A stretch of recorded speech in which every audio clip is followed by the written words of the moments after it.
নমস্কাৰ বন্ধুসকল, আপোনালোকক স্বাগতম জনাইছোঁ মোৰ ইউটিউব চেনেল ৰিজু মণিনাথলৈ। আজি আপোনালোকৰ ওচৰলৈ লৈ আহিছোঁ এটি নতুন ৰেচিপি।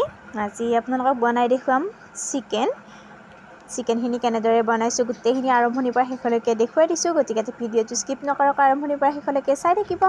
আৰু যদি মোৰ চেনেলটোত কোনোবা নতুন হয় তেনেহ'লে চেনেলটো ছাবস্ক্ৰাইব কৰি ল'ব। এয়া মাংসখিনি আমি প্ৰথমতে ভালদৰে ধুই ল'লোঁ। এয়া কেঁচা জলকীয়া লৈছোঁ, শুকান জলকীয়া লৈছোঁ, তেজপাত, নহৰু কেইফুটামান, আদা এটুকুৰা লৈছোঁ, ইফালে আলু কাটি লৈছোঁ আমি। তাৰপিছত এয়া বিলাহী দুটাও এনেদৰে পিচ পিচ কৰি লৈছোঁ আৰু পিঁয়াজ লৈছোঁ ডাঙৰ চাইজৰ 3টা, এনেদৰে সৰু সৰুকৈ পিঁয়াজখিনি কাটি লৈছোঁ। এতিয়া এই আদা নহৰুখিনি আমি অলপ থেতেলিয়াই ল'ম।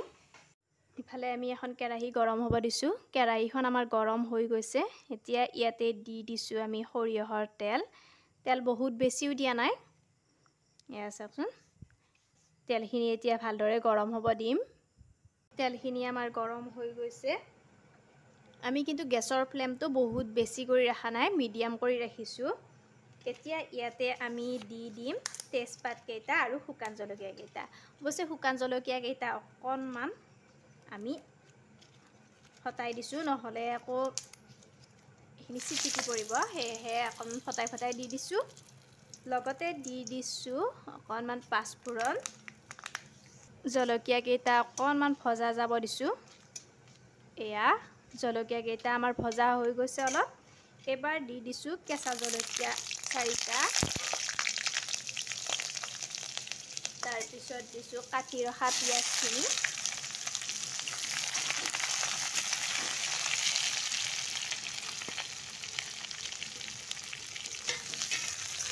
পিঁয়াজখিনি দি উঠি ইয়াতে আমি ঢাকনি এখন লগাই দিম। পিঁয়াজখিনি ভালদৰে সিজি উঠক।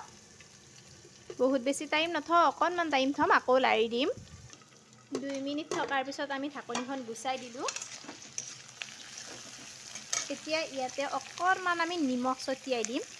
নিমখখিনি ছটিয়াই দিলে পিঁয়াজখিনি আৰু লাগি নধৰে, সেয়েহে অকণমান নিমখ ছটিয়াই দিছোঁ।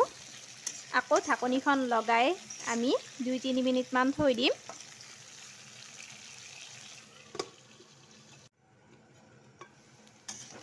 সেয়া চাওক, পিঁয়াজখিনি আমাৰ ধুনীয়াকৈ মজিবলৈ আৰম্ভ কৰিছে।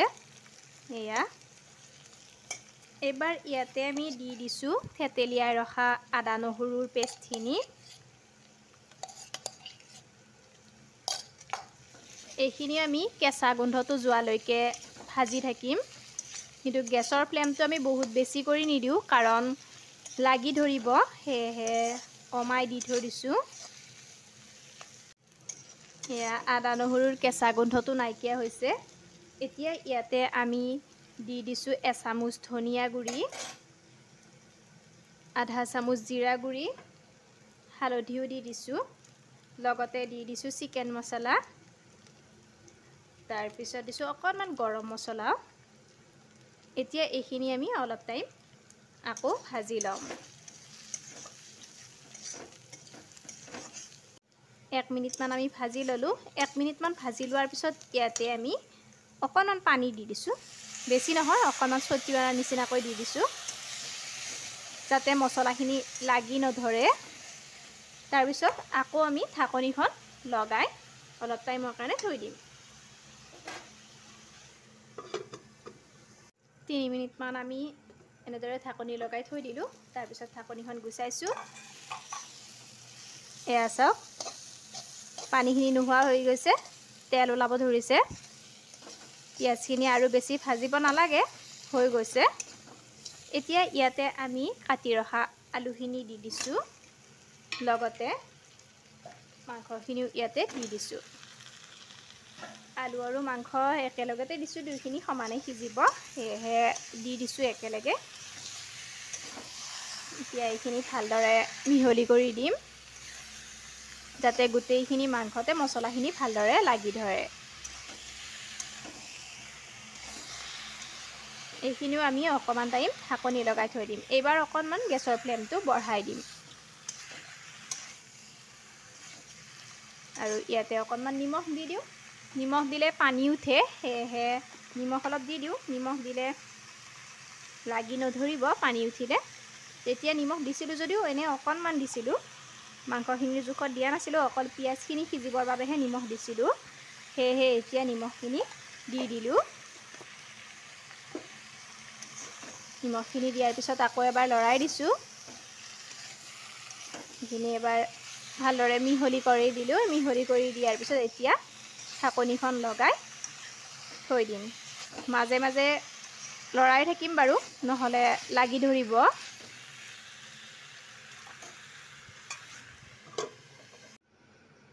এয়া 5 মিনিট পিছত আকৌ ঢাকনিখন আমি গুচাই দিলোঁ। ঢাকনিখন দি থোৱাৰ বাবে দেখিছেনে লাগি ধৰা নাই। এতিয়া আমি 2টা নহৰু লৈছোঁ। নহৰুকেইটাৰ ওপৰৰ বাকলিখিনি গুচাই দিছোঁ। এইখিনি কাটি লৈছোঁ। এইকেইটা ঘৰচীয়া নহৰু। ঘৰচীয়া নহৰুটো দিলে অলপ বেছি ভাল হয়। এই নহৰুকেইটা ইয়াতে দি দিলোঁ। এতিয়া আকৌ আমি ঢাকনিখন লগাই দিম। অলপ টাইম থাকিব দিম ঢাকনিখন লগাই। আমি 5 মিনিটমান পিছত আকৌ ঢাকনিখন গুচাই দিলোঁ। এইখিনি আমাৰ ভজা প্ৰায় হৈ গৈছে। আলুখিনিও আমাৰ সিজিছে। এয়া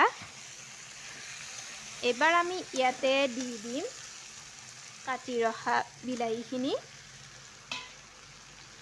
এইখিনিও আমি অলপ টাইম ভজা হ'ব দিম। বিলাহীখিনিও আমাৰ ভালদৰে সিজি লওক। এতিয়া আকৌ অলপ টাইম ঢাকনি লগাই থৈ দিম।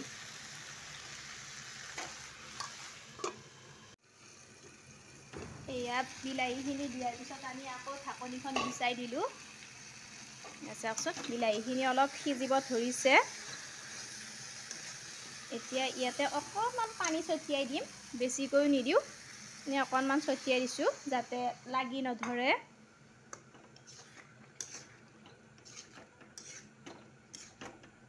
এতিয়া ইয়াতে আমি অকণমান নহৰু আৰু আদাৰ পেষ্ট থৈ দিছিলোঁ, সেইখিনি ইয়াতে দি দিছোঁ। লগতে জলকীয়া অলপ কম হ'ব পাৰে, সেয়েহে ঘৰতে গুড়ি কৰি ৰখা অলপ জলকীয়া গুড়ি আছিল, সেয়া দি দিছোঁ। এতিয়া আমি আকৌ এই পানীখিনি নোহোৱা হোৱালৈকে ঢাকনি লগাই থৈ দিম।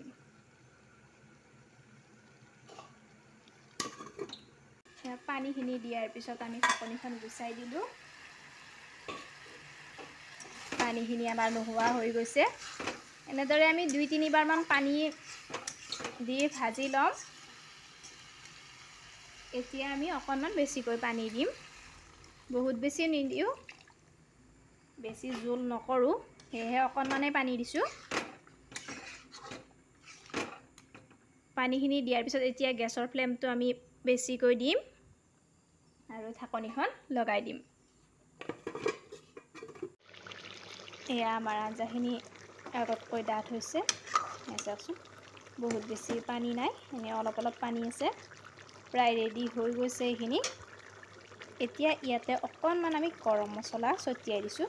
এই গৰম মছলাখিনি অৱশ্যে এই পেকেটৰ গৰম মছলা নহয়, ঘৰতে ধুনীয়াকৈ গুড়ি কৰি ৰাখিছিলোঁ।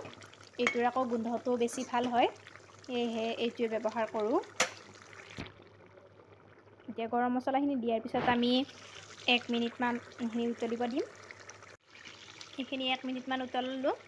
এতিয়া এইখিনি ৰেডি হৈ গৈছে। এতিয়া গেছৰ ফ্লেমটো অফ কৰি দিম। এয়া আমাৰ চিকেন ৰেডি। বন্ধুসকল, আজিৰ এই চিকেনৰ ৰেচিপিটো চাই আপোনালোকে কেনেকুৱা পালে কমেণ্ট কৰি জনাবলৈ নাপাহৰিব। যদি ভাল পাইছে তেনেহ'লে এটা লাইক কৰিব, শ্বেয়াৰ কৰিব আৰু যদি মোৰ চেনেলটোত কোনোবা নতুন হয় তেনেহ'লে চেনেলটো ছাবস্ক্ৰাইব কৰি ল'ব আৰু মোৰ ভিডিঅ'সমূহ আগতীয়াকৈ পাই থাকিবৰ বাবে কাষত থকা বেল আইকনটোত দবাই দিব। ধন্যবাদ।